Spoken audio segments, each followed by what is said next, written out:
हमारी बात सुनिए भी आप लोग। हमने कल की क्लास में क्रोमोसोम्स के बारे में पढ़ा था, ठीक है।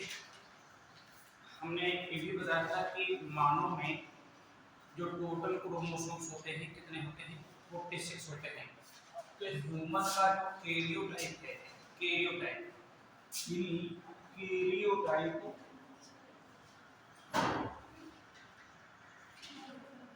ऑफ ह्यूमन, ह्यूमन का कैरियोटाइप है। कैरियोटाइप हमने बताया था ना, total number of chromosomes. Karyotype मतलब क्या होता है, टोटल नंबर ऑफ क्रोमोसोम्स। तो कैरियोटाइप है ह्यूमन का कितना होता है, ये 44A प्लस XY, ठीक है। या फिर उसकी जगह पर 44A प्लस XX। ये जो क्रोमोसोम होते हैं ये मैन के होते हैं, ये मेल पर्सन के होते हैं। और ये वाले जो क्रोमोसोम्स होते हैं ये वुमेन यानी फीमेल पर्सन के होते हैं। ये जो 44 है ना, 44 ये कौन से क्रोमोसोम होते हैं, ऑटोसोम्स होते हैं। ये 44 जो क्रोमोसोम्स होते हैं ये क्या होते हैं, ऑटोसोम्स होते हैं। 44 यानी 22 पेयर। टोटल जो 46 क्रोमोसोम है उसमें 44 जो क्रोमोसोम्स हैं यानी 22 पेयर्स ये क्या कहलाते हैं, ऑटोसोम्स कहलाते हैं। ये दोनों में यानी मेल और फीमेल, चाहे पुरुष हो या कोई स्त्री हो, दोनों में एक जैसे होते हैं, किसी भी प्रकार का कोई अंतर नहीं होता है। लेकिन जो लास्ट पेयर वाले होते हैं क्रोमोसोम्स, इनको हम सेक्स क्रोमोसोम कहते हैं। इन्हीं सेक्स क्रोमोसोम के आधार पर हम मेल और फीमेल इंडिविजुअल को पहचानते हैं। यदि पुरुष है, मेल पर्सन है, तो उसके क्रोमोसोम XY लिखे जाते हैं, जो कल मैंने सेक्स डिटरमिनेशन में डिस्कशन किया था। फीमेल में X क्रोमोसोम होते हैं, चेस्ट लाइन। अब होता क्या है, ध्यान दीजिएगा। हमने क्या बताया कि हर जाति के जीवधारियों में क्रोमोसोम की संख्या सदैव निश्चित रहती है। क्रोमोसोम की संख्या में यदि किन्हीं कारणों से परिवर्तन हो जाए तो क्या होता है कि जीवधारी की जो मॉर्फोलॉजी होती है आकार की, वो बदल जाती है और उसमें अनियमितताएं जो होती हैं ये उत्पन्न हो जाती हैं। अब चूंकि दो प्रकार के क्रोमोसोम्स हैं, एक है कौन से, ऑटोसोम्स, और जो लास्ट पेयर वाला जो क्रोमोसोम्स है, लास्ट पेयर वाला, इसको क्या कहते हैं, सेक्स क्रोमोसोम्स कहते हैं। क्या कहते हैं, सेक्स क्रोमोसोम कहते हैं। अब मैं क्या कहूंगा आज, सबसे पहले ये जो क्रोमोसोम्स की जो नंबर होती है, यदि क्रोमोसोम की नंबर चेंज हो जाए या क्रोमोसोम की आकार की कहीं चेंज हो जाए तो हमारे शरीर में कौन सी अनियमितता उत्पन्न हो जाएगी। तो सबसे पहले मैं कहूंगा आज chromosomal abnormalities in human. Chromosomal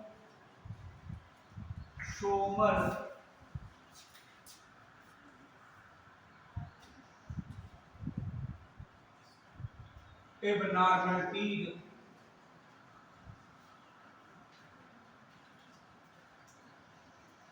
in human, मानव में, ठीक है। अब क्रोमोसोम हमने क्या बताया, दो तरीके के होते हैं, एक होते हैं सेक्स क्रोमोसोम और सेकंड क्या होते हैं, ऑटोसोम्स होते हैं। तो फर्स्ट यानी एबनॉर्मलिटीज इन ह्यूमन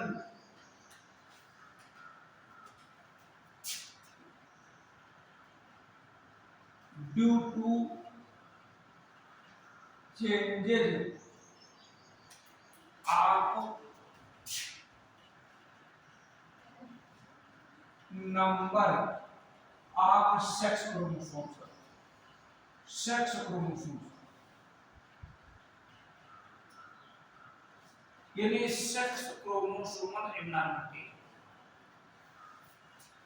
क्रोमोसोम की नंबर, सेक्स क्रोमोसोम की मैं बात कर रहा हूँ, ऑटोसोम की बात नहीं कर रहा हूँ। सेक्स क्रोमोसोम की नंबर, जब सेक्स क्रोमोसोम की नंबर चेंज हो जाएगी तो कुछ सेक्स में परिवर्तन आ जाएगा। मेल फीमेल की जो रिप्रोडक्टिव ऑर्गन्स हैं उनमें कुछ परिवर्तन आएगा। बस यहाँ पर अब इसमें जो फर्स्ट एक सिंड्रोम होता है, ठीक है, उस सिंड्रोम को कहते हैं क्लाइनी फेल्टर सिंड्रोम, क्लाइनी फेल्टर सिंड्रोम। सबसे पहले हमको जानना चाहिए आखिर सिंड्रोम क्या होता है। सिंड्रोम का मतलब होता है सिम्टम्स ऑफ डिजीज, डिजीज अनेकों रोगों के लक्षण को हम सिंड्रोम कहते हैं। ये सुना है यहाँ पर। तो क्लाइनेट सिंड्रोम, तो क्लाइनेट फिल्टर सिंड्रोम का जो कैरियोटाइप होता है, सबसे ज्यादा मैंने कैरियोटाइप लिखना होता है। क्या कैरियोटाइप होता है, ये सब क्वेश्चन पूछे जाते हैं। 44 ए, ये तो ऑटोसोम में कोई चेंज नहीं आया है, लेकिन यहाँ पर जो सेक्स क्रोमोसोम है उनमें एक एक्स्ट्रा एक्स क्रोमोसोम हो गया। मतलब क्या हुआ, इन क्रोमोसोम की नंबर तो 2n होती है, 2n होती है ना, लेकिन इसमें एक एक्स्ट्रा क्रोमोसोम बढ़ गया है यहाँ पर। तो ऐसी कंडीशन में टोटल क्रोमोसोम 46 होने चाहिए, लेकिन क्रोमोसोम के नंबर कितने हो जाते हैं, 47 हो जाते हैं। अब इस सिंड्रोम की डिस्कवरी एक वैज्ञानिक ने की थी। उस वैज्ञानिक का नाम था एच.एफ. क्लाइने फेल्टर इन 1942 में की थी। बस यहाँ पर 1942 में की थी क्लाइने फेल्टर सिंड्रोम की, ठीक। और इस क्लाइने फेल्टर सिंड्रोम के उत्पन्न होने का क्या कारण है, कारण क्या है, due to trisomy of sex chromosomes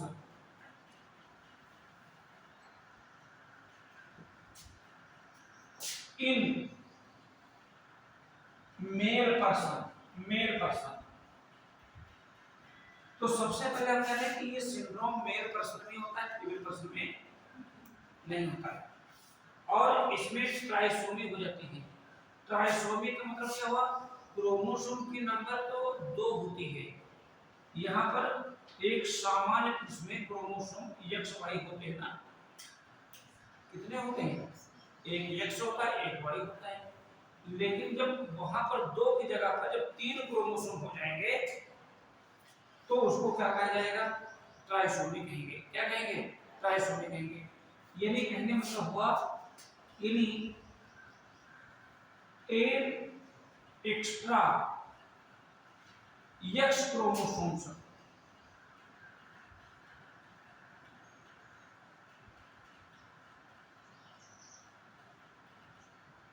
X मतलब एक जो है एक्स्ट्रा जो है X क्रोमोसोम जो होता है ये आ जाता है, ठीक। कभी कभी एक्सट्रीम क्लाइनेट फिल्टर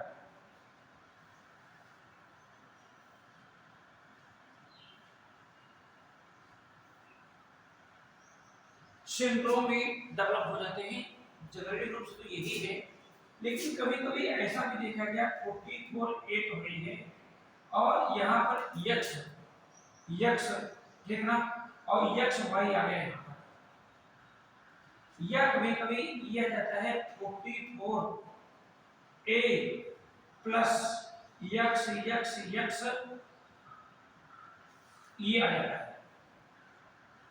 तो यहाँ पर 48 क्रोमोसोम हो जाएंगे, दोनों भी हो जाएंगे हो जाएंगे, और यहाँ पर जो हो जाएंगे 49। लेकिन जनरली रूप से ये वाला क्लाइटेक्स जो वितरण होता है ये देखने को मिलता है।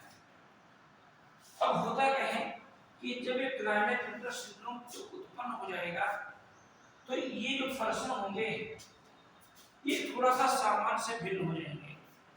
क्या भिन्न हो जाएंगे, थोड़ा सा और आगे थोड़ा सा आगे बताएंगे, यानी इनका जो हार्मोनिक लेवल होगा, ये क्वेश्चन पूछे जाते हैं हार्मोनिक लेवल जो होगा वो क्या होगा। तो हार्मोनिक लेवल में ये जो यस यच ये हार्मोन होगा, ये लेवल जो होगा ये तो हाई हो जाएगा, इनका हाई होता है। और जो एंड्रोजन होता है, मेल में कौन सा हार्मोन होता है, एंड्रोजन, इसका जो लेवल होता है ये कम हो जाएगा।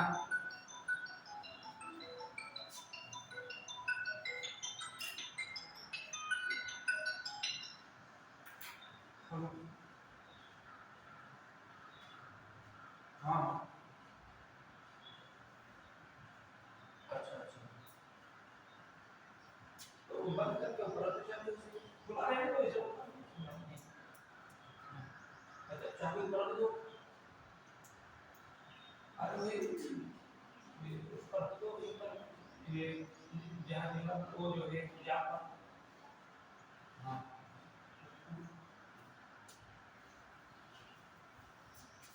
ये समझ में आ गया ना, हार्मोनिक लेवल ठीक ना, ये हार्मोनल लेवल ये से हाई हो जाएगा, लेकिन एंड्रोजन का जो लेवल होगा वो क्या हो जाएगा, एक कम हो जाएगा। समझ में चल जाएगा सर। अच्छा ये भी मान लेते हैं कि यदि क्लाइनेफेल्टर सिंड्रोम हो जाता है तो ये जो पर्सन होते हैं ना, हमने क्या कहा है ये नॉर्मल पर्सन से क्या हो जाते हैं, डिफर हो जाते हैं, भिन्न हो जाते हैं। तो ऐसे इनमें क्या सिम्टम्स डेवलप हो जाएंगे, ध्यान देंगे यहाँ पर। तो पहला सिम्टम्स जो होगा कि जो गोनट जो होंगे, गोनट जिनको हम टेस्टिस कहेंगे, अंडर डेवलप्ड,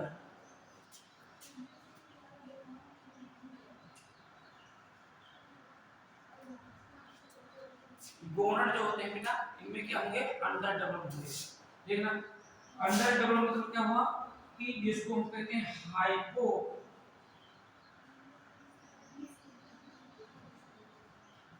इस कंडीशन को एक नाम दिया गया है हाइपोगोनिडिज्म। हाइपोगोनिडिज्म मतलब क्या होता है ना, हाइपोगोनिडिज्म मतलब क्या होता है, यानी हाइपो मतलब कम, हाइपर मतलब क्या होता है ज्यादा। तो इनमें जो गोनड जो होंगे अंडर डेवलप होंगे, और क्या होगा इनमें, यानी अदर जो रिप्रोडक्टिव ऑर्गन होंगे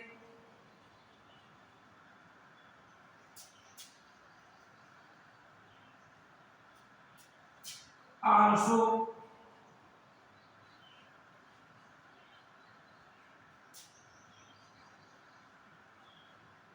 अंडर डेवलप, ये भी कम डेवलप होंगे, अन्य रिप्रोडक्टिव ऑर्गन होंगे, ठीक है। और क्या होगा, इनकी जो आवाज होगी, हमने क्या कहा है सिम्टम्स क्या होंगे इनमें, देखिए ध्यान दें यहाँ पर, ये जो यहाँ पर एक यक्स एक्स्ट्रा क्रोमोसोम है ना, ये फीमेल का है, किसका है, फीमेल का है।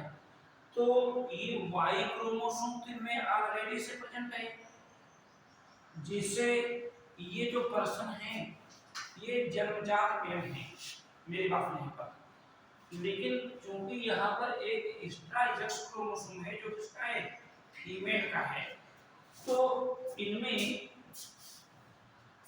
मेल पर्सन होने के बावजूद भी इनमें कुछ फीमेल कैरेक्टर डेवलप होंगे, बस मतलब यानी जो सिम्टम्स होंगे ये फीमाइन वाले होंगे। फीमाइन मतलब क्या होता है कि फीमेल कैरेक्टर डेवलप होंगे, जैसे कि इनमें गोनेड अंडर डेवलप होंगे, हाइपोगोनेज अदर रिप्रोडक्टिव ऑर्गन ये भी अंडर डेवलप होंगे। इनकी जो आवाज होगी है ना, इन्हें हाई पिच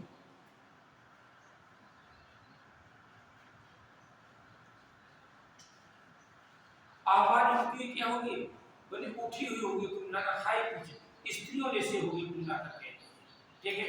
और क्या होगा, ये स्टेराइल होंगे, स्टेराइल होंगे यानी इसका मतलब क्या हुआ, इन्हें नो स्पर्मेटोजेनेसिस,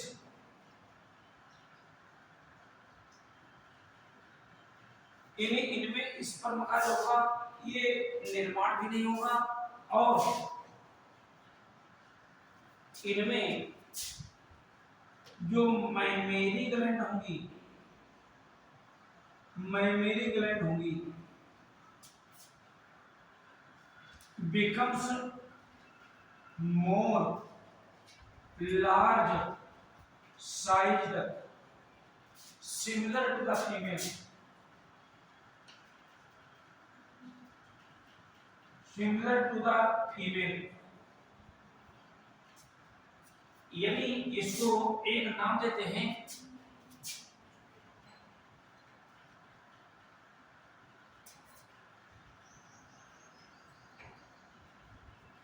गायलोकोमिस्टिया, ठीक है।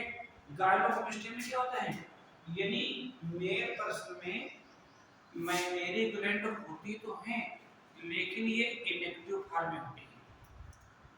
मैमेरी ग्लैंड लार्ज साइज की और एक्टिव फॉर्म में होती है, किसमें, फीमेल में होती है, लेकिन ये क्लाइनेट सिंड्रोम में भी ऐसा होगा। यदि मैमेरी ग्लैंड जो होगी ये साइज में बहुत बड़ी होगी, बात मतलब बड़ी हो जाएगी तुलना करके, इनमें दाढ़ी मूछें भी नहीं होंगी एक मेल पर्सन जैसे जो होनी चाहिए। हमने क्या बताया, इनमें कुछ फीमेल कैरेक्टर डेवलप हो जाएंगे, ठीक है, पास यहाँ तक।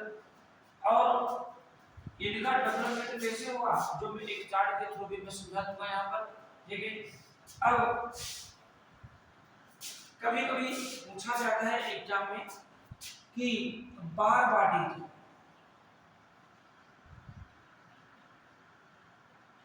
बार बॉडी, तो बार बॉडी का मतलब होता है, ठीक है, यानी Nx-1 एक फार्मूला है बार बॉडी के नंबर को निकालने के लिए, हम एक फार्मूले का यूज करते हैं Nx-1।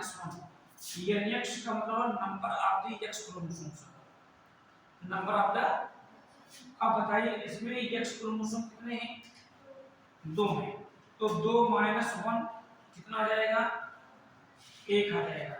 तो कभी ये क्वेश्चन पूछा जाए कि क्लाइनेट सिंड्रोम वाले व्यक्तियों में बार बॉडी की संख्या कितनी होगी, तो हम निकालेंगे।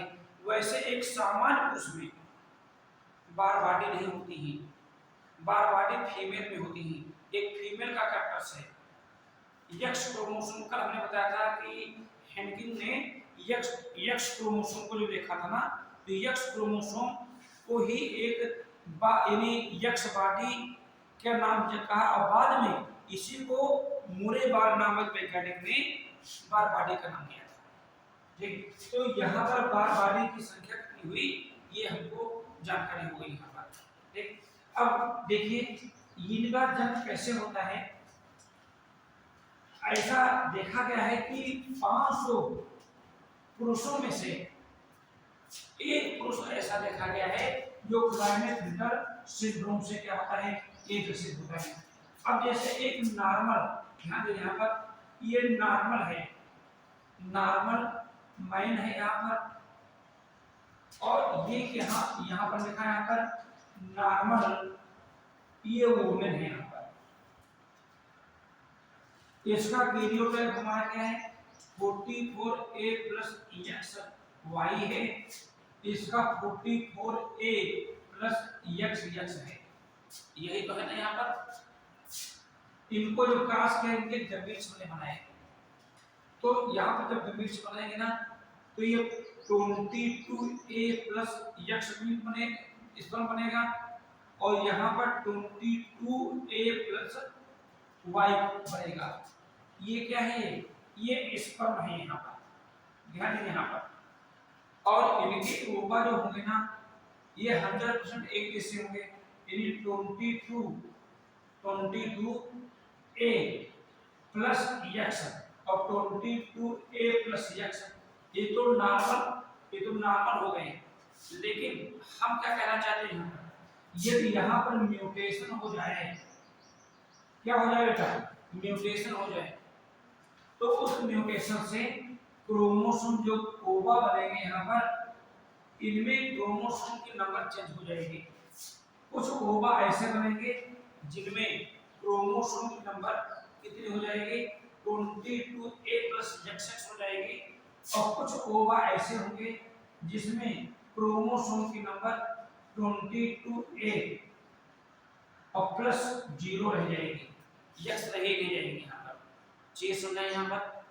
अब देखिए जब फर्टिलाइजेशन हुआ ना, ध्यान दें यहाँ पर, जब फर्टिलाइजेशन हुआ ये चीज किससे जुड़ गई? देखो यहाँ पर किससे जुड़ गई, देखिए यहाँ पर तो हो जाएगा 44a प्लस x आ गया। यदि तो आएगा यहाँ पर, यदि ये चीज इससे जुड़ गई मतलब ये इस पर इस ओवा को फर्टिलाइज कर दिया तो आ जाएगा 44a प्लस x0 आ जाएगा यहाँ पर, आ जाएगा नहीं आ जाएगा यहाँ पर।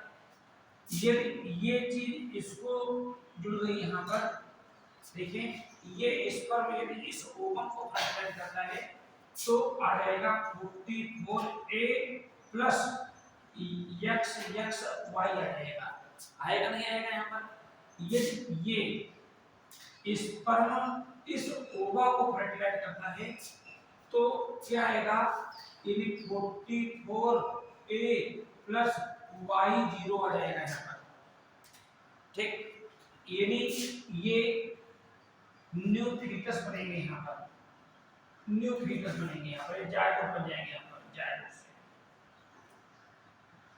अब मैं क्या कहता हूँ, देखिए यहाँ पर देखिए ये चीज और ये चीज एक ही आ गई यहाँ पर, आई है यहाँ पर। तो ये जो फीटस प्रोड्यूस हुआ ये क्या कहलाएगा? क्लाइनेफेल्टर सिंड्रोम कहलाएगा। क्या कहलाएगा बेटा? क्लाइनेफेल्टर सिंड्रोम कहलाएगा। यदि अब हमारी बात क्या कहती है इसमें ध्यान से, एक क्लाइनेफेल्टर सिंड्रोम वाले जो व्यक्ति हैं यानी पुरुष हैं, इनका जन्म कैसे हुआ? सामान्य स्पर्म तो सामान्य है, क्या है बेटा? और अब सामान्य क्या है? ओवा है, नॉर्मल स्पर्म और abnormal ova. The Klinefelter syndromes persons are born by the fusion of normal sperm containing 22a plus y chromosomes and abnormal ova containing 22a plus XX chromosome। इतने चीज समझा गई आपको, ठीक है? तो ये क्या था? ये क्या था? हमने क्या बताया? क्लाइनेफेल्टर सिंड्रोम। ये एक नॉर्मल स्पर्म होते हैं, क्या होते हैं? नॉर्मल स्पर्म होते हैं। एक चीज में और बता दूं, एक सामान्य पुरुष में कितने क्रोमोसोम बताए हैं? 44a प्लस XY, यही तो क्रोमोसोम बताए हैं। लेकिन यहाँ पर एक एक्स्ट्रा एक्स हो गया ना, तो सिंड्रोम जो प्रोड्यूस होगा उसका क्या नाम रखा गया? क्लाइनेफेल्टर सिंड्रोम। लेकिन ये किसी रीजन से यहाँ पर एक एक्स्ट्रा Y क्रोमोसोम आ जाए, एक एक्स्ट्रा Y क्रोमोसोम आ जाए, तो ऐसी कंडीशंस में ये ऐसे पर्सन होंगे जिनमें जो हार्मोनिक लेवल होगा, ध्यान देंगे यहाँ पर, हार्मोनिक लेवल जो होगा जिसमें जो एंड्रोजन होगा, ये हाई हो जाएगा। क्या हो जाएगा बेटा? हाई हो जाएगा। और जो FSH है ये क्या हो जाएगा? ये लो हो जाएगा। रिजल्ट क्या निकलेगा? ये जो सिंड्रोम बनेगा इस सिंड्रोम को हम कहते हैं सुपर मेल कहते हैं। क्या कहते हैं? सुपर मेल कहते हैं। यानी एक सामान्य मेल में, नॉर्मल मेल में, एक सामान्य जो मेल होगा, ठीक है, उसमें एक या एक वाई क्रोमोसोम होना चाहिए, लेकिन एक एक्स्ट्रा वाई क्रोमोसोम हो गया तो क्या हो गया? यानी इनको हम अति नर या सुपर मेल कहते हैं। इनमें एंड्रोजन का लेवल बहुत ज्यादा होगा। और एंड्रोजन क्या करता है? ये भी एक प्रकार की उग्रता उत्पन्न करता है। तो ये ऐसे पर्सन होंगे जो काफी तंदुरुस्त होंगे, तगड़े तंदुरुस्त होंगे, मोटे भी होंगे, ठीक, यानी ये गुस्सैल स्वभाव के होंगे, क्योंकि एंड्रोजन है ना, एंड्रोजन क्या करता है? उग्रता उत्पन्न करता है। यानी ये बात बात पर झगड़ा भी करेंगे, मौका पड़ेगा तो मर्डर भी कर डालेंगे। तो इसको हम सुपर मेल को हम क्रिमिनल क्रिमिनल सिंड्रोम के नाम से भी जानते हैं। क्रिमिनल सिंड्रोम कहते हैं। ये सुनाया बात, क्या कहते हैं? क्रिमिनल सिंड्रोम कहते हैं। अब एक सेकंड सिंड्रोम की मैं बात कर रहा हूं। सेकंड सिंड्रोम की बात कर रहा हूं, जिसका नाम है टर्नर सिंड्रोम। टर्नर सिंड्रोम, ये जो टर्नर सिंड्रोम है ना, इनका जो कैरियोटाइप है, ये कैरियोटाइप पूछे जाते हैं कि ये कैरियोटाइप दे दिया गया, अब बताइए कि इसमें कौन सा सिंड्रोम होगा। तो कि इसका टर्नर सिंड्रोम का जो कैरियोटाइप होगा 44A प्लस X0 होगा। क्या होगा? X0 होगा। यानी कहने मतलब क्या हुआ? इसमें क्रोमोसोम के नंबर 2n होती है, लेकिन इसमें एक क्रोमोसोम क्या हो जाएगा? कम हो जाएगा। क्या हो जाएगा? कम हो जाएगा, ज्यादा नहीं होगा, क्या हो जाएगा? तो क्रोमोसोम टोटल होना चाहिए 46 और रह गए कितने? 45। कितने रह गए? 45। और इस क्लाइनेफिल्टर, ये जो टर्नर सिंड्रोम है, इस टर्नर सिंड्रोम की डिस्कवरी है ना एक साइंटिस्ट ने की थी, हेनरी एच टर्नर। यानी इसको डिस्कवर किया था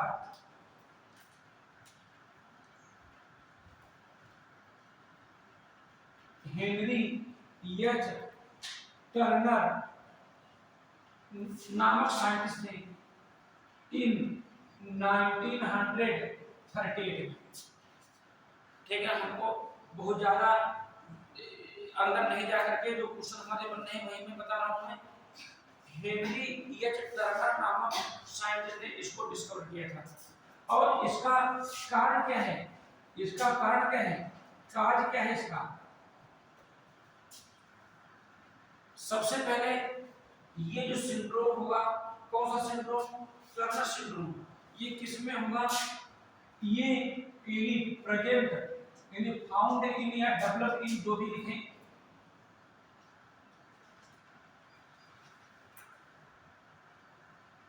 फीमेल पर्सन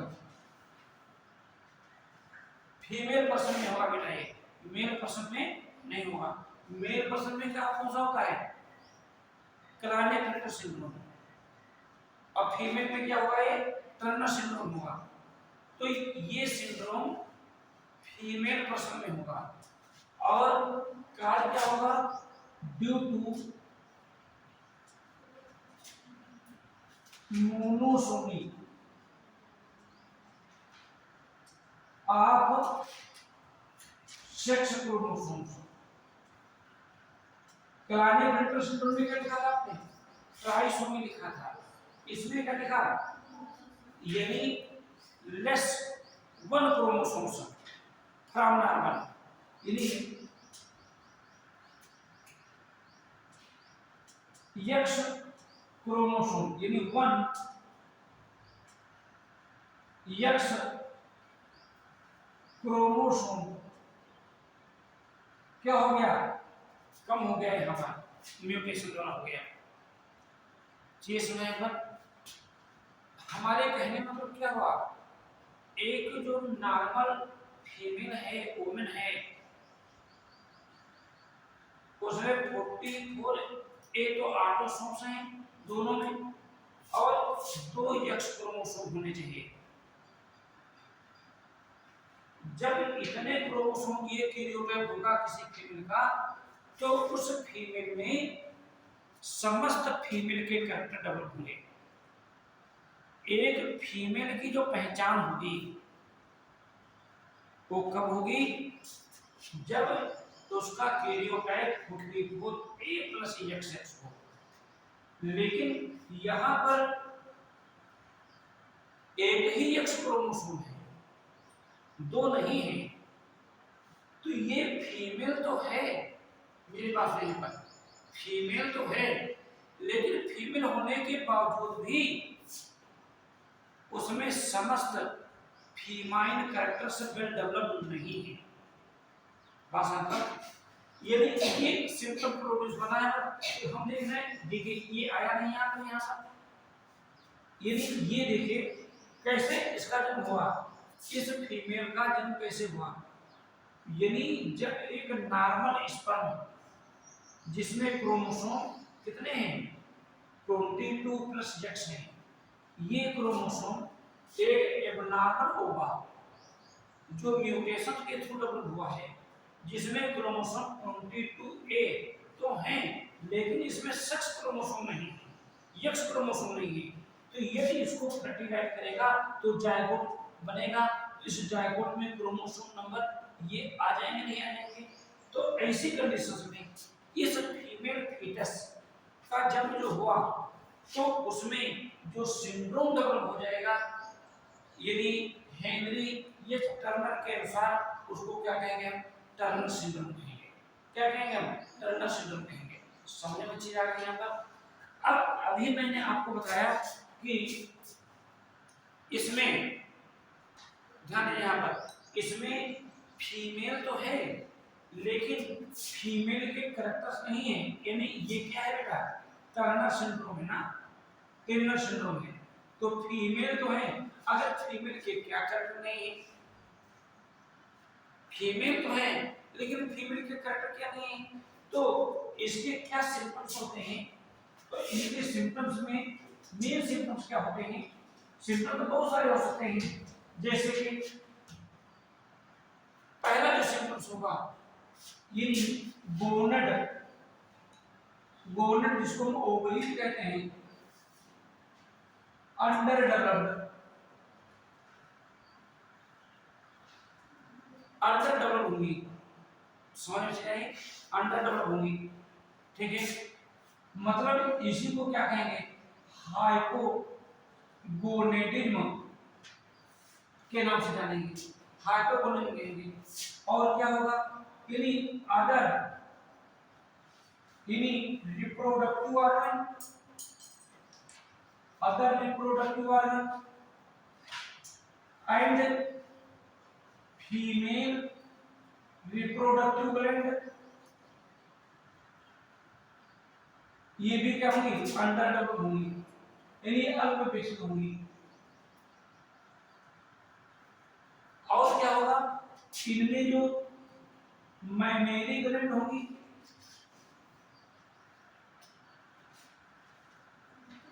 मैमेरी ग्लैंड यानी जिनको हम ब्रेस्ट कहेंगे, ये क्या होंगे? अंडर डेवलप होंगे, थ्रेट होंगे, बहुत कम होंगे, यानी अंडर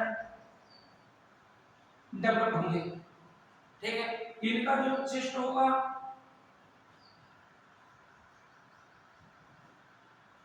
कैसा होगा? ये ब्रॉड होगा या स्ट्रेट होगा,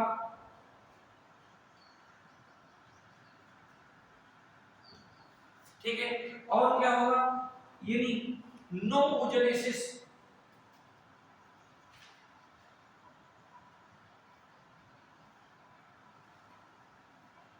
ओजेनेसिस मतलब क्या हुआ?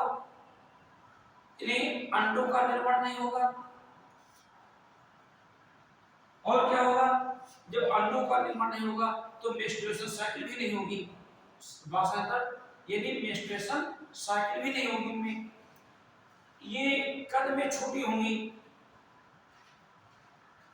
मेंटली रिटार्डेशन होगा, यदि मानसिक रूप से देखा जाए तो तो ये बुद्धिहीन होंगी।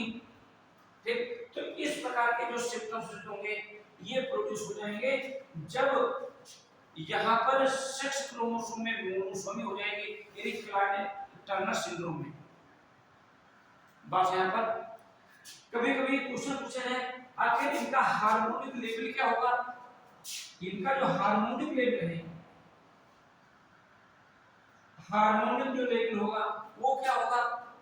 तो हार्मोनिक लेवल पे जो यस यच ये जो होगा ये यस जो होगा ये तो क्या होगा, ये तो हाई होगा। क्या होगा बेटा, हाई होगा। लेकिन दूसरा हार्मोन जो मेन हार्मोन होता है स्त्रियों का, फीमेल हार्मोन जिसको एस्ट्रोजन कहते हैं, क्या कहते हैं, इसका लेवल क्या होगा, लो होगा, यानी लेस होगा। पूछा जाए कि number of the Barr bodies, number of the Barr bodies, तो इनमें बारबाडी के नंबर कितने आएंगे।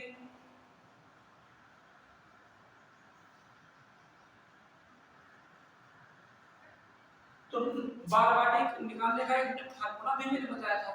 क्या बताया था, बोलो बेटा, nx माइनस 1। nx का मतलब क्या होता है, नंबर ऑफ x क्रोमोसोम। तो जल्दी से बताओ इसमें x क्रोमोसोम कितने हैं, एक है। तो यहाँ पर x क्रोमोसोम एक आ गया और एक को माइनस कर दिया, तो बारबाडी कितने, इनमें बारबाडी नहीं होंगी। अरे भाई ये बारबाडी x क्रोमोसोम तो ये सिम्पटम से क्यों डेवलप होते हैं। बस है पर कभी कभी ऐसा भी हो जाता है, ध्यान यहाँ पर, कभी कभी ऐसा भी हो जाता है कि किन्हीं रीजन से म्यूटेशन से 44A तो ऑटोसोम है ही किसी स्त्री में, और जो सेक्स क्रोमोसोम है वो यक्स यक्स यहाँ पर यक्स हो गए। यहाँ पर कितने क्रोमोसोम होने चाहिए, 2 एक्स क्रोमोसोम होने चाहिए, कितने हो गए, 3 एक्स क्रोमोसोम हो गए। कभी कभी ऐसा भी हो जाता है 44A plus x x x x ये क्रोमोसोम हो गए। तो ऐसी पर्सन को हम क्या कहते हैं, सुपर फीमेल कहते हैं। क्या कहते हैं, सुपर फीमेल कहते हैं। यहाँ पर हमने क्या बताया था, सुपर मेल बताया था ना, यहाँ पर क्या बताया है, सुपर फीमेल कहते हैं। ठीक है, ये जो सुपर फीमेल को हम मेटा सुपर फीमेल के नाम से नहीं जानते हैं, एग्जाम में कुछ पूछा गया है, मेटा सुपर फीमेल के नाम से जानते हैं। क्या कहते हैं, मेटा सुपर फीमेल के नाम से भी जानते हैं। ये मेटा सुपर फीमेल ऐसी होती हैं जो हाइट में बहुत कम होती हैं, मेंटली रिटार्डेड होती हैं, यानी ये बुद्धिहीन होती हैं, बुद्धू होती हैं, कौन कहने मतलब हुआ। ठीक है, इनमें भी रिप्रोडक्टिव ऑर्गन जो होते हैं रिड्यूस होते हैं। तो सेक्स क्रोमोसोम की संख्या में या तो कमी हो जाती है या तो अधिकता हो जाती है। तो सेक्स क्रोमोसोमल 2 एबनॉर्मलिटी हमने पढ़ी, एक क्लाइनेफेल्टर सिंड्रोम पढ़ा और दूसरा क्या पढ़ा हमने, टर्नर सिंड्रोम पढ़ा। क्लाइनेफेल्टर सिंड्रोम किसमें होता है, बोलो भाई, मेल में होता है कि फीमेल में होता है, मेल में होता है। ठीक, क्यों होता है, सेक्स क्रोमोसोम की ट्राइसोमी के कारण होता है, सेक्स क्रोमोसोम की ट्राइसोमी के कारण होता है। और टर्नर सिंड्रोम क्यों होता है, सेक्स ये फीमेल में होता है और सेक्स क्रोमोसोम की मोनोसोमी के कारण होता है। इतनी चीज समझ आ गई, कोई प्रॉब्लम नहीं है। ठीक है, अच्छा अब ये तो क्रोमोसोमल एबनॉर्मलिटी ह्यूमन में हमने जो पढ़ा सेक्स क्रोमोसोम में, लेकिन हमने क्या पढ़ा कि हमारे शरीर में 22 जोड़ी में 22 पेयर्स, 22 पेयर्स, 22 पेयर्स यानी 44 क्या होते हैं, ऑटोसोम्स होते हैं। क्या होते हैं, ऑटोसोम्स होते हैं। तो मैं पढ़ाने जा रहा हूं ऑटोसोम, ये क्या बता दिया था ये वाला,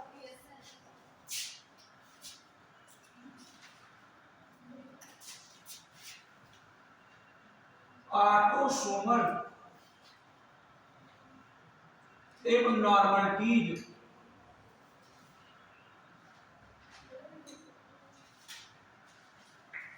in human, autosomal abnormality human.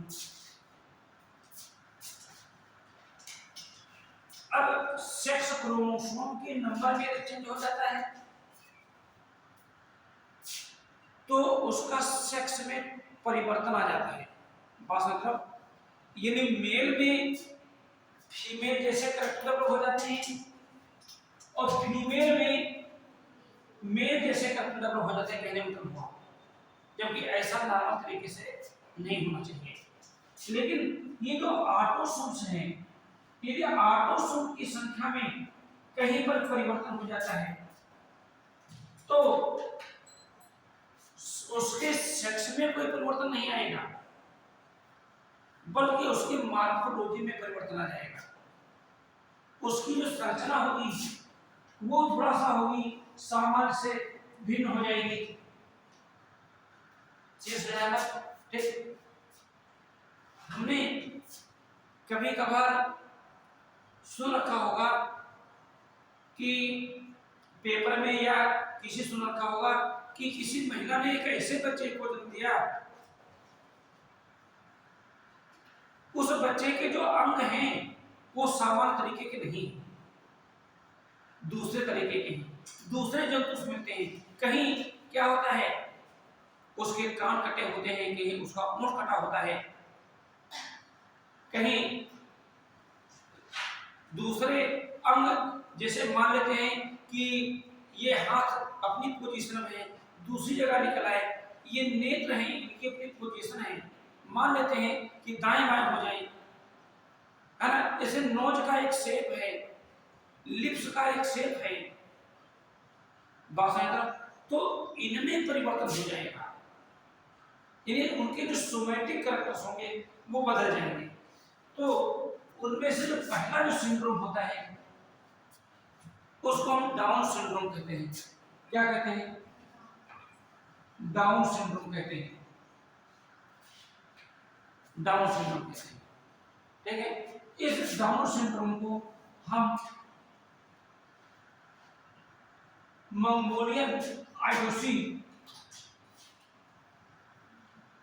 के नाम से भी जानते हैं, मंगोलियन जड़बुद्धता के नाम से भी जानते हैं, इसको हम मंगोलियन के नाम से भी जानते हैं। इसको डिस्कवर्ड किया था लैंगडन डाउन नामक वैज्ञानिक ने।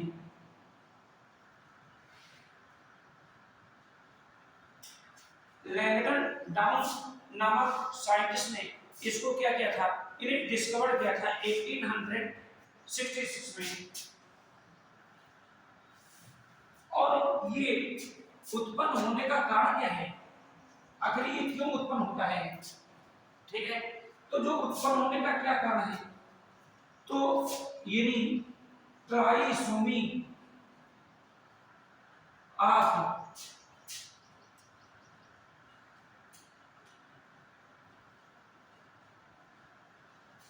यानी 21 नंबर पर जो क्रोमोसोम्स होते हैं, 21 नंबर पर जो क्रोमोसोम, मान लेते हैं ये कल हमने एडियोग्राम का नाम लिया था, photographic representation of the chromosome. ये 21 नंबर पर ये क्रोमोसोम, एक ये क्रोमोसोम है, ठीक है, और एक ये क्रोमोसोम है, जोड़ों के रूप में क्रोमोसोम होते हैं। ये 21 नंबर पर ये दो क्रोमोसोम्स हैं, लेकिन यदि किन्हीं कारणों से म्यूटेशन द्वारा यदि क्रोमोसोम यहाँ पर 2 के बजाय कितने हो गए, 3 हो गए, कितने हो गए, 3 हो गए, तो बताइए भाई ट्राइसोमी हो गई, नहीं हो गई? यहाँ पर ट्राइसोमी हो गई। अभी जब ट्राइसोमी होगी तो ऐसा नहीं हुआ कि किसी एक पर्सन में हो, किसी में भी हो सकती है, मेल में भी हो सकती है, फीमेल में भी हो सकती है। तो इनका जो कैरियोटाइप बनेगा 40, यहां पर देखिए 45 ए, यदि यहां 3 न होते तो यहां पर 44 होना चाहिए, नहीं होना चाहिए, लेकिन यार 3 हो गए तो एक्स्ट्रा क्रोमोसोम हो गए यहां पर। तो 45 ए प्लस XY या फिर 45A प्लस एक्स एक्स ये उत्पन्न हो जाएगा, ये हो जाएगा। ये टोटल क्रोमोसोम 47 की जगह 46 की जगह पर कितने रहेंगे, 47 हो जाएंगे। अब जब ये कैरेक्टर्स मतलब ये ट्राइसोमी हो जाएगी ना, तो ऐसे व्यक्तियों की जो मॉर्फोलॉजी होगी, शारीरिक रचना में क्या बदलाव आएगा, ठीक। तो इनमें कई ऐसे सिम्टम हो जाएंगे, जैसे इनका चेहरा होगा, जो फेस होगा, हम लोग उसे राउंड हो जाएगा, गोल हो जाएगा, बिल्कुल ब्रॉड चौड़ा हो जाएगा। ब्रॉड माथा जो होता है ना, ब्रॉड फोरहेड, माथा जो होता है चौड़ा हो जाएगा। इनका जो मुख जो होगा सदैव खुला रहेगा। हम लोगों का मुंह जो आवश्यकता होती है तब खुलता है, ध्यान है आपको। लेकिन ये ऐसे प्रश्न होंगे जिनका जो माउथ होगा ये हर समय कुछ न कुछ ये खुला ही रहेगा। माउथ जो होगा ओपन परमानेंटली, लगातार खुला रहेगा। और क्या होगा, यदि इनका जो पेट होगा ये बाहर की निकला रहेगा। जो एब्डोमेन जो होगा ये बल्जिंग कंडीशन में होगा। इनकी जो जीभ होगी, ठीक है ना, इसमें एक गहरी खांच होगी।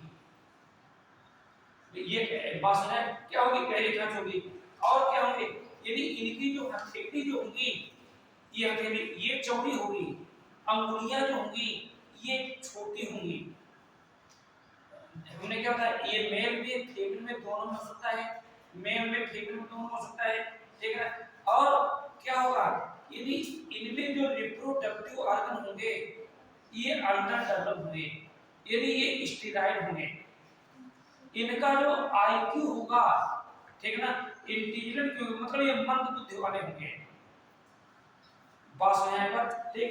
और ये इनकी जो एवरेज जो लाइफ होती है ये बहुत ज्यादा दिनों तो नहीं रहते हैं।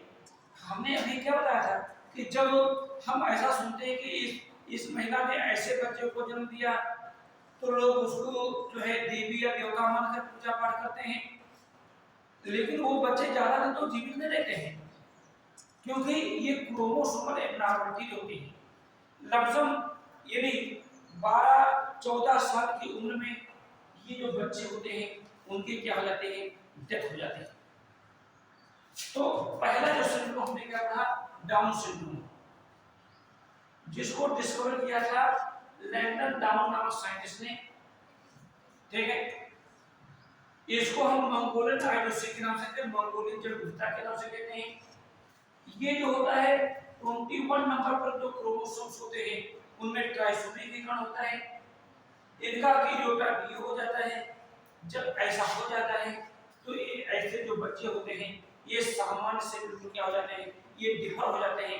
उनमें क्या सिम्टम आ जाते हैं, जैसे हमने क्या बताया, इनका जो चेहरा होता है गोल हो जाता है, माथा जो होता है चौड़ा हो जाता है, चेहरा मंगोलों के समान हो जाता है, कहने को हुआ, इसलिए इनको मंगोलियन के नाम से भी जानते हैं, ठीक है। इनका जो एब्डोमेन होगा बाहर निकला होगा, वो इनका माउथ जो होगा ये परमानेंट क्या होगा, ओपन रहेगा। इनकी जीभ भी जो होगी ये थोड़ी से बाहर निकल रहेगी, प्रोट्रूसिबल होगी। जीभ जो होती है ना, ये भी जैसे डाक की जीभ जो होती है बाहर निकल रहती है, उस प्रकार से इनकी भी जीभ का कुछ न कुछ हिस्सा जो होता है ये बाहर निकला रहता है। इनकी जो गोनड होते हैं, जब मेल है तो टेस्टिस, फीमेल है तो ओवरी, यानी उसमें ये अंडर डेवलप होंगे। इनका जो आईक्यू जो होगा ये बहुत कम होगा, बस मतलब इनमें ल्यूकेमिया, डायबिटीज, है ना, इस प्रकार के यानी डिजीजेज जो होंगे इनके होने की जो होती है संभावना जो होती है ये ज्यादा रहती है चीज़ों पर। और इनकी जो एवरेज लाइफ स्पैन होती है ये 12 से 14 साल की उम्र में क्या हो जाते हैं, इनकी डेथ हो जाती है, ठीक है। ये पानी पीने के मैं आपको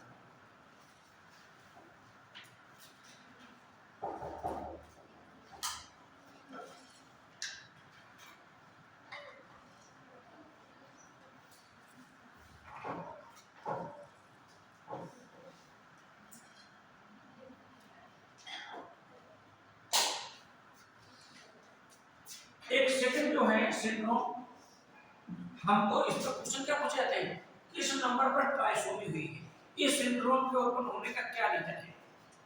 ठीक, तो एक सिंड्रोम है जिसका नाम है पाटियू सिंड्रोम। पाटियू सिंड्रोम, ये जो पाटियू सिंड्रोम है इसको यानी डॉक्टर काइलोस पाटाई ने डिस्कवर किया था।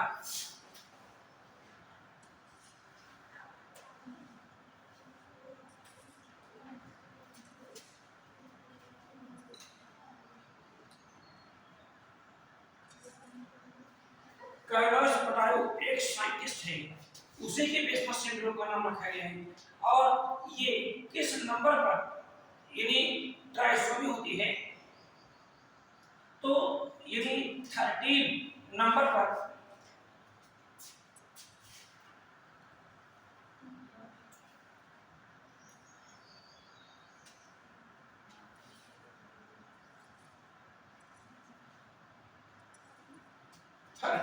हमने यहाँ पर 21 पर देखना, और यहाँ पर क्या होता है हमने 31 नंबर पर जो क्रोमोसोम्स होंगे क्या हो जाएगी, और इनका भी कार्योटाइप का एक ही रहेगा।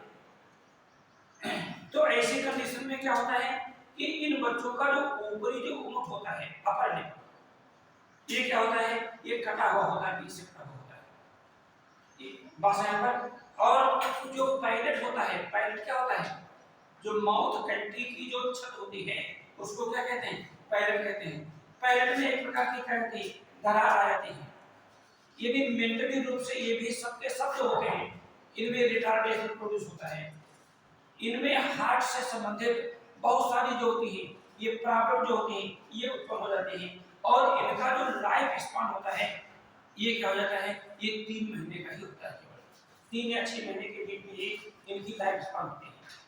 बात है बस, हमने क्या बताया कि एक सिंड्रोम का नाम पार्टी सिंड्रोम, जिसको डिस्कवरी किया था डॉक्टर क्लाइस पार्टी ने सिंड्रोम किया था। ये 13 नंबर पर जो क्रोमोसोम्स होते हैं उनकी ट्राइसोमी के कारण ये जो होता है सिंड्रोम उत्पन्न होता है। देखो जब ये सिंड्रोम उत्पन्न हो जाएगा तो उनमें क्या सिम्टम्स होंगे, हमने क्या बताया, जो अपर लिप होगा ऊपरी ऊँट ये यहाँ से कटा होगा, बीच से कटा हुआ होगा। पायलट में दरार उत्पन्न होगी। पायलट पायलट जानते हो क्या होता है, हमने क्या बताया कि माउथ कैविटी की जो छत होती है वो क्या हो जाती है, वो पायलट कहलाती है। ठीक, पायलट में। और हमने क्या बताया ये जितने भी सिंड्रोम होंगे वो मेंटली रिटार्डेशन वाले होंगे, यानी ये इनमें बुद्धि उतनी नहीं होगी और इनमें हार्ट से संबंधित बहुत सारी बीमारियां जैसे बात को काम न करना, ब्लड प्रेशर प्रभावित होना, ये सब उत्पन्न हो जाएंगे। और ये जो है इनकी जो लाइफ होगी ये 3 से 6 महीने तक होगी। इसी प्रकार से एक सिंड्रोम होगा जिसको कहते हैं Edward syndrome. Edward syndrome, Edward syndrome, ये जो एडवर्ड सिंड्रोम है जॉन एच एडवर्ड नामक साइंटिस्ट ने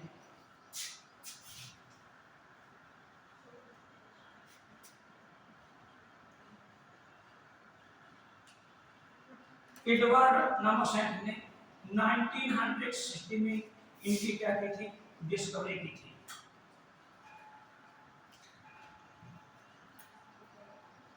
ये जो एडवर्ड सिंड्रोम है ना,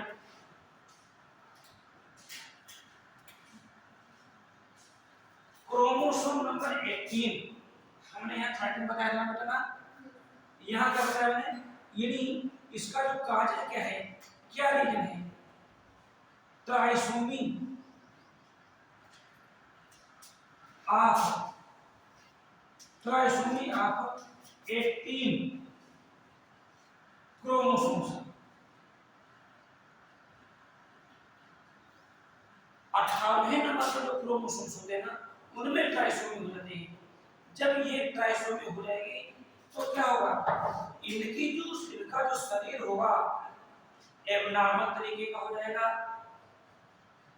कुछ एक्स्ट्रा आर्गन जो होंगे वो भी डेवलप हो जाएंगे, इनके जो कान होंगे ये दिक्कत हो जाएंगे, कान का एक शेप होता है बेटा, ठीक है, लेकिन अनियमित तरीके के हो जाएंगे। ठीक है, हार्ट में एबनॉर्मलिटी प्रोड्यूस हो जाएगी, ब्लड सर्कुलेशन भी प्रभावित होगा, ठीक, किडनी और लंग्स में डिजीजेज प्रोड्यूस हो जाएंगे और इनकी जो लाइफ स्पैन होगी ये 6 महीने तक होगी, ठीक। इसी प्रकार से एक सिंड्रोम है जिसको कहते हैं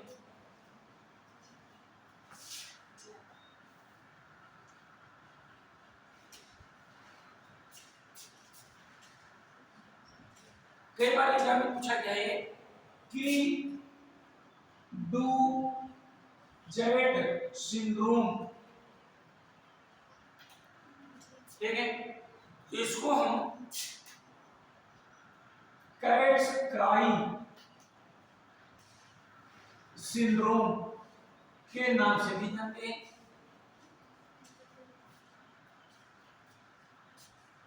इसको डिस्कवरी किया था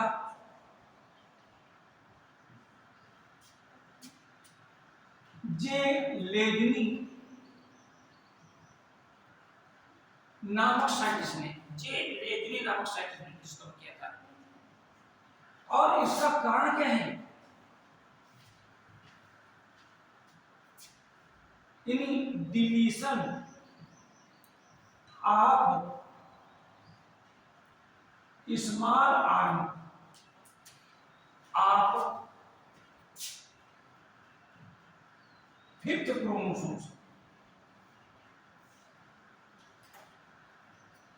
जो क्रोमोसोम 5 है ना, उसकी जो छोटी भुजा होती है वो म्यूटेशन के कारण क्या हो जाते हैं, डिलीट हो जाते हैं, गायब हो जाते हैं, ठीक। तो ऐसी कंडीशंस में मेन चीज है ये जो बच्चा जब लेता है, फीटर जो होता है, जो इसका जो सिम्टम्स होंगे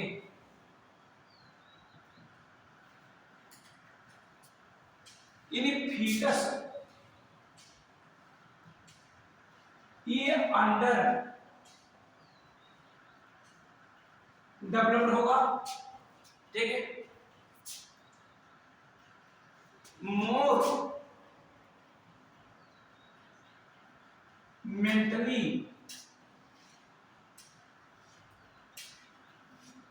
रिटार्डेशन होगा, बहुत ही मंद बुद्धि होगी इसकी।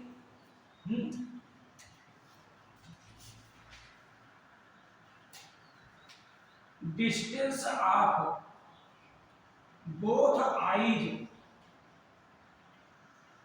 मोर बहुत ज्यादा होगी, दोनों नेत्रों के बीच की दूरी बहुत ज्यादा होगी।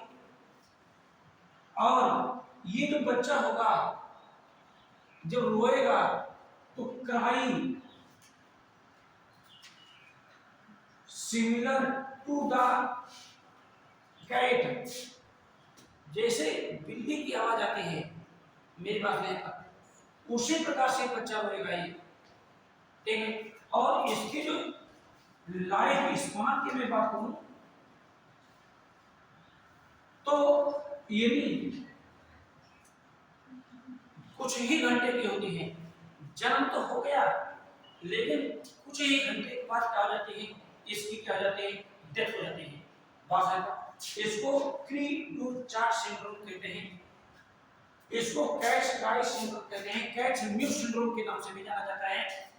और इसका रीजन हमने क्या बताया कि क्रोमोसोम 5 पर जो छोटी भुजा होती है, उस छोटी भुजा जब किन्हीं कारणों से क्या हो जाती है, विलोपित हो जाती है या गायब हो जाती है म्यूटेशन द्वारा, तब ये जो सिंड्रोम प्रोड्यूस हो जाता है, जिसको क्या कहते हैं, कैट्स क्राई सिंड्रोम, या क्या कहते हैं इसको हम क्री डू चार्ट सिंड्रोम, ठीक है। इसी प्रकार से एक सिंड्रोम और होता है जिसको कहते हैं फिलाडेल्फिया सिंड्रोम।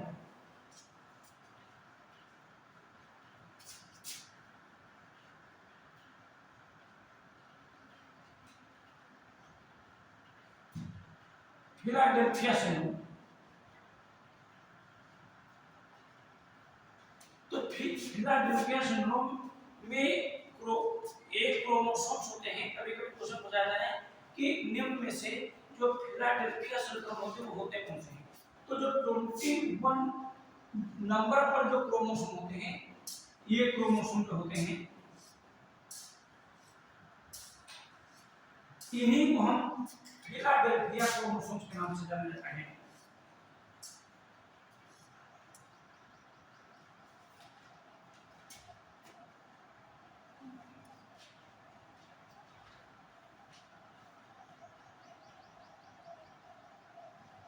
फिलाडेल्फिया क्रोमोसोम कहते हैं। निम्न में से किन क्रोमोसोम को हम फिलाडेल्फिया क्रोमोसोम कहते हैं, ये हमको यहाँ पर जानकारी हो गई। यहाँ पर तो ऐसे कंडीशन में ये जब ये कंडीशन आ जाएगी तो इसमें जो सिम्टम्स जो होगा, यानी ध्यान दीजिएगा, इसका रीजन क्या होगा, यानी काजल क्या होगा, यानी डिलीट यानी स्मॉल आर्म ऑफ 21 क्रोमोसोम। ये छोटी भुजा जो हुई है ना, इसकी ये डिलीट हो जाती है।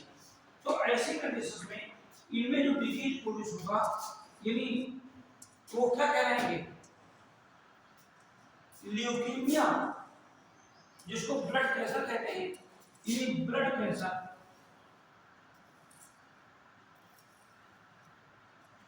जिसको कहते हैं ल्यूकीमिया, ये उत्पन्न हो जाएगा, ल्यूकीमिया उत्पन्न हो जाएगा। बात है बात। लेकिन क्रोमोसोम की एब्नॉर्मलिटी के साथ साथ हमारे शरीर में ऐसे बहुत से जेनेटिक मेटाबॉलिक डिसऑर्डर होते हैं। हम जानते हैं कि जीन एक एंजाइम बनाता है। जीन क्या करता है, जीन क्या करता है बेटा, एक एंजाइम बनाता है। और एंजाइम कब बनाता है, जब जीन डोमिनेंट कंडीशन होते हैं, प्रभावी होते हैं। जब जीन प्रभावी होते हैं तो क्या होता है, एक जीन द्वारा क्या होता है, एक एंजाइम बन जाता है। लेकिन यदि म्यूटेशन के द्वारा जीन अप्रभावी हो जाए तो एंजाइम नहीं बन पाएगा। जब एंजाइम नहीं बन पाएगा तो क्या होगा, वो जो क्रिया होती है वो वहीं पर रुक जाएगी, क्योंकि क्रिया को पूर्ण करने के लिए किसकी आवश्यकता होती है, एंजाइम। एंजाइम कौन बनाता है, जीन बनाते हैं। तो इन्हीं से संबंधित हमारे मानव में अनेकों विकार उत्पन्न हो जाते हैं, जिनको कहते हैं genetic metabolic disorder.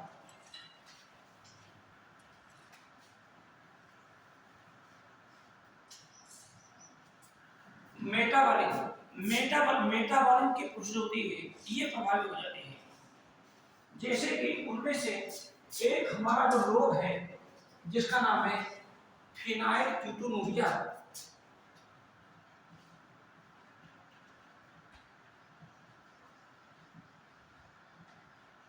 फिनाइलकीटोनुरिया short form उसको हम पी के यू के नाम से जानते हैं, फिनाइलकीटोनुरिया। इस फिनाइलकीटोनुरिया को डिस्कवर किया था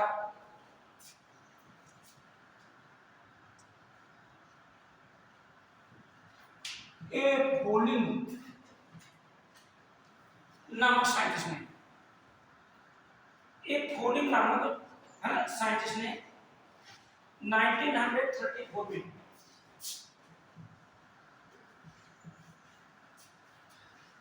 आखिर है क्या ये, इसका काजल क्या होता है, in missing of phenylalanine hydroxylase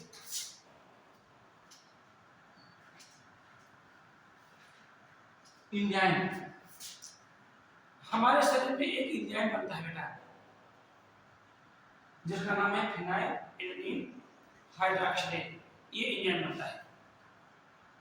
तो ये एंजाइम का काम क्या होता है, हमारे सेल के अंदर 20 अमीनो एसिड होते हैं। कितने होते हैं, कोशिका के अंदर कितने, सेल में कितने अमीनो एसिड होते हैं, 20 होते हैं। उनमें से एक का नाम है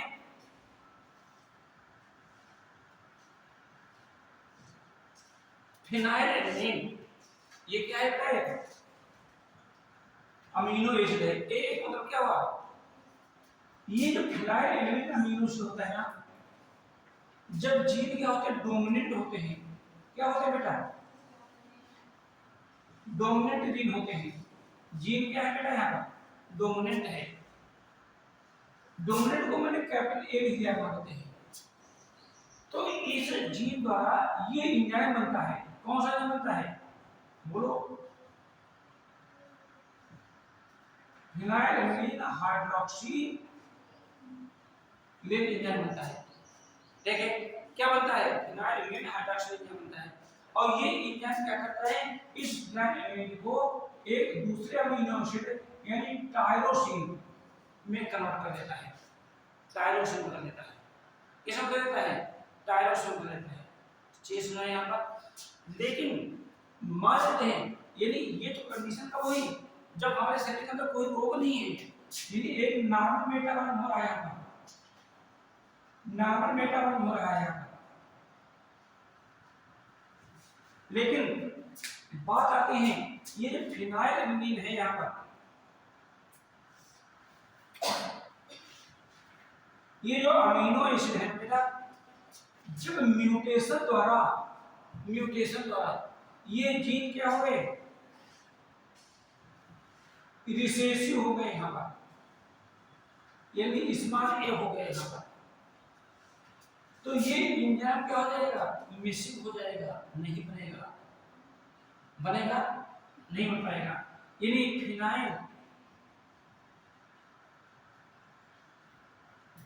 एल्निन हाइड्रोक्सिलेज ये ऑप्शन हो जाएगा, यानी मिसिंग हो जाएगा। तो बताइए भाई, जब ये एंजाइम बना था ना, तभी तो इसे बदला था ना, लेकिन अब तो बदला नहीं यहाँ पर। तो ये जो फिनाइलएल्निन जो होगा,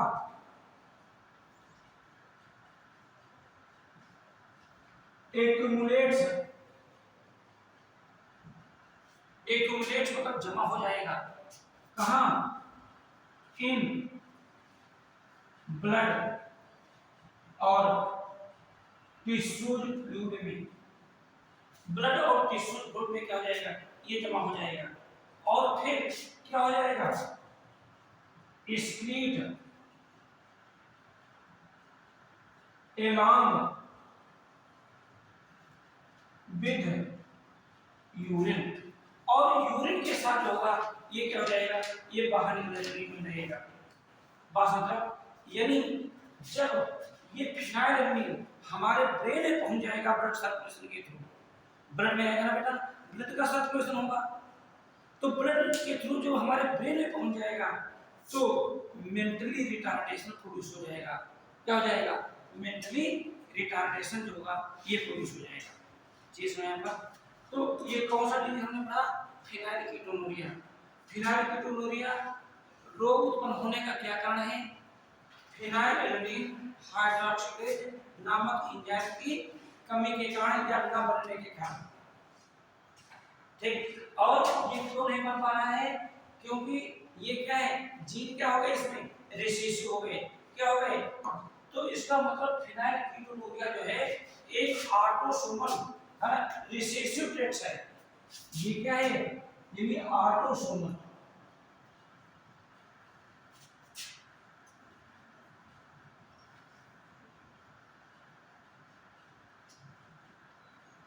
ऑटोसोमल है। सेक्स तो मेल में बताया मैंने, यदि मेल और फीमेल ये किसी में भी हो सकता है, कहने मतलब हुआ। ठीक है, एक डिजीज है जिसका नाम है, ये नोट कर लिया सब लोगों ने, ये सेकंड एक डिजीज में पढ़ाने जा रहा हूं जिसका नाम है सिकल सेल एनीमिया। क्या नाम है बेटा?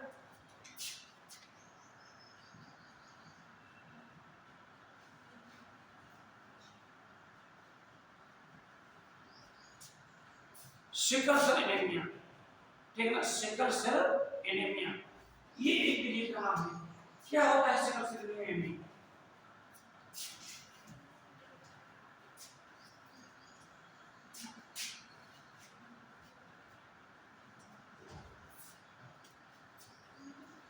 इसकी डिस्कवरी की थी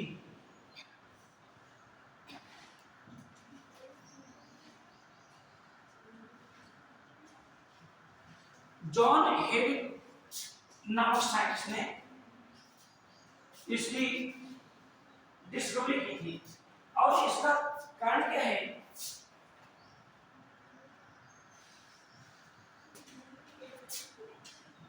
changes of molecular structure of haemoglobin. Haemoglobin की जो आणविक संरचना होती है ना, ये क्या हो जाती है? ये बदल जाती है। ठीक, तो हीमोग्लोबिन की आणविक संरचना बदली है ना, तो जो हीमोग्लोबिन है ना,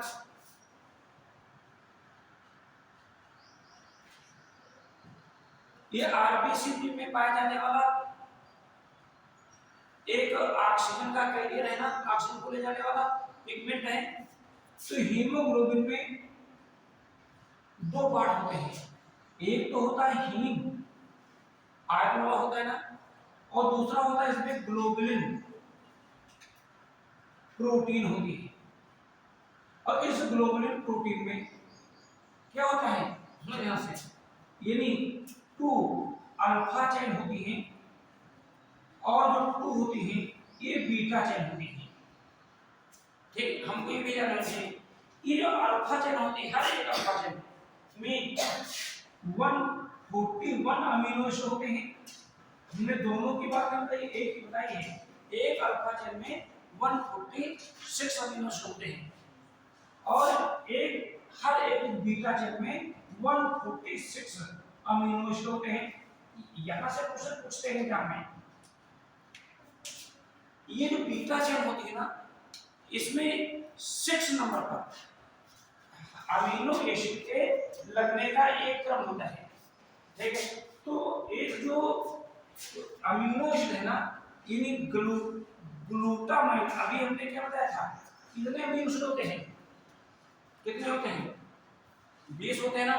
तो जो ग्लूटामाइन अमीनो एसिड है ना, इज प्रेजेंट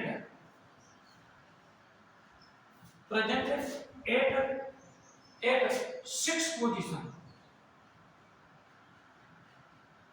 6ठे नंबर पर बाहर कौन सा है यहाँ पर? ग्लूटामाइन। कब? नॉर्मल कंडीशंस में, यानी हम सभी में जिनमें ये रोग नहीं है।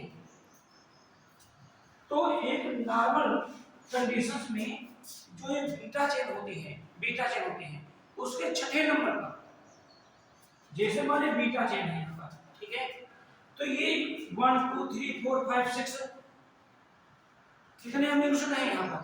146 है। तो 6ठे नंबर पर कौन सा है? बोलो भाई, ग्लूटामाइन है। जब जीन क्या होते हैं? डोमिनेंट होते हैं। लेकिन जब जीन अप्रभावी हो जाते हैं ना, तो इसकी जगह पर क्या आ जाता है? सुनिए ध्यान से, एक valine amino acid is shifted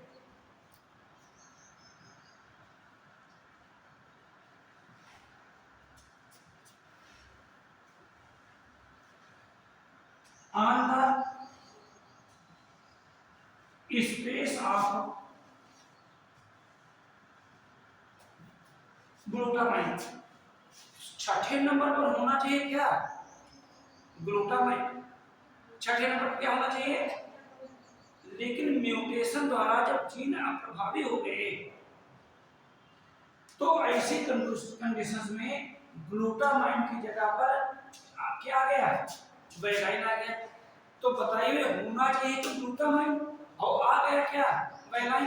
तो हीमोग्लोबिन की संरचना चेंज हुई। तो ऐसे कंडीशन में ये जो आरबीसी होती है, किस प्रकार की होती है? ये बाई कार्डियो होती है। हम लोगों में कैसी होती है?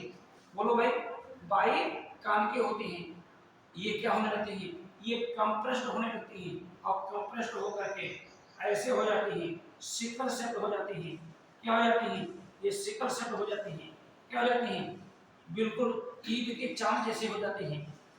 ठीक है, जैसे चांद निकलता है ना ईद वाला, ठीक है, बिल्कुल उसी प्रकार सिकल सेल हो जाते हैं। तभी इसको हम क्या कहते हैं, सिकल सेल एनीमिया कहते हैं। क्या कहते हैं, सिकल सेल एनीमिया कहते हैं। ये समझ यहाँ पर। ठीक, तो दो हमने यहाँ पर पढ़ा है, एक फिनाइलकीटोनुरिया और दूसरा क्या है, सिकल सेल एनीमिया। ये जेनेटिक मेटाबॉलिक डिसऑर्डर है। एक दो और हैं जो कल मैं कहूँगा डिटेल से।